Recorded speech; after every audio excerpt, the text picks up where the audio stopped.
Hello viewers, আসসালামু আলাইকুম and Eid মোবারক সবাইকে। আশা করি সবাই অনেক ভালো আছেন। আজকের ভিডিওতে আমি আপনাদের সাথে বড়দের স্টাইলিশ গোল ফ্রক তৈরির টিউটোরিয়াল শেয়ার করতে চলেছি। সেই ক্ষেত্রে আজকের ভিডিওতে আমি শুধুমাত্র ফ্রকের কাটিং শেয়ার করব এবং পরবর্তী ভিডিওতে আমি এটার সেলাই শেয়ার করব, কারণ আমি যদি কাটিং এবং সেলাই দুটি অংশ একটি ভিডিওতে দেখাতে যাই তাহলে ভিডিওটির লং অনেকটা বড় হয়ে যাবে। আশা করব আপনারা না টেনে পুরো ভিডিওটি দেখবেন এবং নতুন হয়ে থাকলে আমার চ্যানেল একটি সাবস্ক্রাইব করবেন। গোল ফ্রক তৈরি করার জন্য আমি এখানে 3 গজ কাপড় নিয়েছি। তো প্রথমে আমি টপস পার্ট কাটিং করব, সেই জন্য এক সাইড থেকে আমি এটাকে 4 ভাঁজ করে নিচ্ছি। এবার আমি চওড়ার মাপ এবং লম্বার মাপ নিয়ে এটাকে কেটে নিচ্ছি।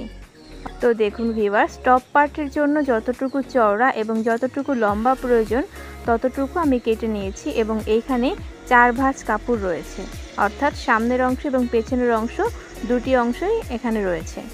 তো এটা লম্বা আছে 16 ইঞ্চি এবং চওড়া আছে 10 ইঞ্চি। আপনারা আপনাদের মেজারমেন্ট অনুসারে কেটে নেবেন। গলার মাপ দিয়ে দিচ্ছি 3 ইঞ্চি চওড়া।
তো দেখুন ভিউয়ার্স, আমাদের টপস পার্ট কাটিং করা কমপ্লিট। এবার আমি এর মধ্য থেকে ব্যাক পার্টটি সরিয়ে নিচ্ছি।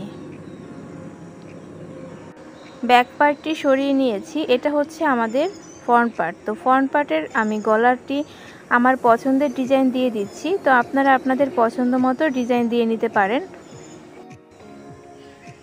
তো দেখুন ভিউয়ার্স, আমি 7 ইঞ্চি লম্বা করে এইভাবে একটি ডিজাইন দিয়ে দিচ্ছি। এরপর আমি এই ডিজাইন অনুসারে সামনের গলা কেটে নিচ্ছি।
দিতে হবে। এখানে আমি 47 ইঞ্চি লম্বা ফ্রক বানাচ্ছি। এরপর যে কাপড়টি আছে সেই কাপড়টিকে 2 ভাঁজ করে আমি একদম মাঝ বরাবর কেটে নেব। অর্থাৎ এটাকে চওড়াভাবে 2 ভাঁজ করব এবং এরপর এটাকে মাঝ বরাবর কেটে নিব, যার কারণে আমাদের সামনের পার্ট এবং পিছনের পার্ট দুটি পার্ট বের হয়ে যাবে।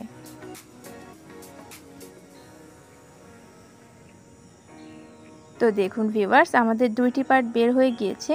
তো আমি এটা চওড়া অংশটি একটু মেপে দেখাচ্ছি যে এখানে কত ইঞ্চি রয়েছে। তো দেখুন ভিউয়ার্স, এখানে 40 ইঞ্চি আছে। তো এটা যে একদম 40 ইঞ্চি নিতে হবে এরকম কোনো কথা নেই। যত বেশি আপনি নেবেন তত বেশি আপনার কুচি দিতে পারবেন, আর যত কম নেবেন তত কম কুচি পড়বে। তো দেখুন ভিউয়ার্স, মোটামুটি ভালোই কুচি হবে এবং এটাকে এইভাবে সেলাই করতে হবে। এরই সাথে আমাদের গোল ফ্রক কাটিংটি কমপ্লিট হয়েছে। বাদবাকি গলার পট্টির যে কাটিং আছে সেটা আমরা সেলাইয়ের সময় কাটিং করে নিব। তো আশা করি ভিডিওটি আপনারা সবাই বুঝতে পেরেছেন। পরবর্তী ভিডিওতে আমি এটার সেলাই দেখাবো। ততক্ষণ সবাই ভালো থাকবেন, সুস্থ থাকবেন। আল্লাহ হাফেজ।